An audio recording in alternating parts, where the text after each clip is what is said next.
Very first verse that was revealed about fighting in the Quran was كُتِبَ عَلَيْكُمُ الْقِتَالُ وَهُوَ كُرْهٌ لَكُمْ, which means you have been commanded to fight and you hate to fight. And that was when they were attacked in Medina. So the first major battle in Islam was fought when the Meccans actually came to Medina to pursue the Muslims that fled. And it's been prescribed for you, though you hate it, though you hate to fight. There's a very clear notion here in the Quran and in the words of the Prophet Muhammad, peace be upon him, that fighting is not something that's to be looked forward to. It's not praiseworthy. That avert war by all means, try to avoid battle and so on and so forth. And that's very consistent in Mecca and in Medina.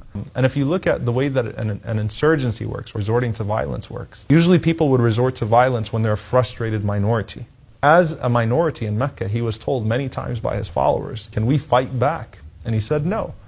And in fact, even the people from Medina that came to Mecca and accepted him and they planned his departure to Medina, it was during a season of pilgrimage. So the Meccans weren't armed. So you had 500 people from Medina. They told Muhammad, peace be upon him, they said, if you want, and this is known as Bay'atul Aqaba, the pledge, if you want, we can go out and attack them at night, and they're completely unsuspecting. And he actually responded and he says, we were not commanded to behave in such a way. Rather, I was commanded to show mercy. So whether he was a minority, a persecuted minority, or an ultimate authority, he did not act violently towards the people.